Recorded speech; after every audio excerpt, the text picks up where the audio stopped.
کو بتائیں وزیراعظم شہباز شریف کی ایک بار پھر اپوزیشن کو مذاکرات کی دعوت، اپوزیشن کے ساتھ مقصد بات چیت کے لیے تیار ہیں۔ وزیراعظم کا کابینہ سے خطاب اپوزیشن پر منحصر ہے، وہ کب تک میز پر آتے ہیں؟ ہم نے ہمیشہ مکالمے کو ترجیح دی، تالی دونوں ہاتھوں سے بجتی ہے۔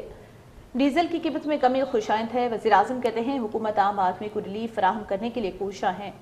مشکل معاشی صورتحال میں عام آدمی کو ریلیف فراہم کرنا اولین ترجیح ہے۔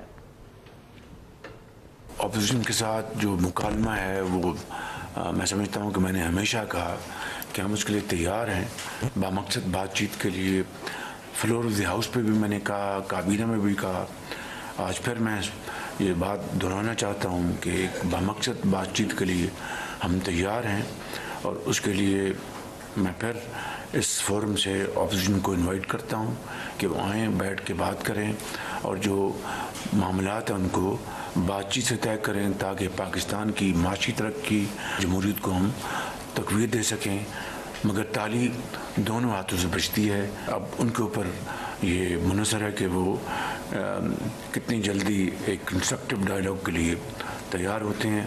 خبر ہے کہ منسٹر پیٹرولیم اور ان کی پوری ٹیم کی کاوشوں سے ڈیزل کی قیمت میں آج 32 روپے فی لیٹر کی کمی ہوئی ہے۔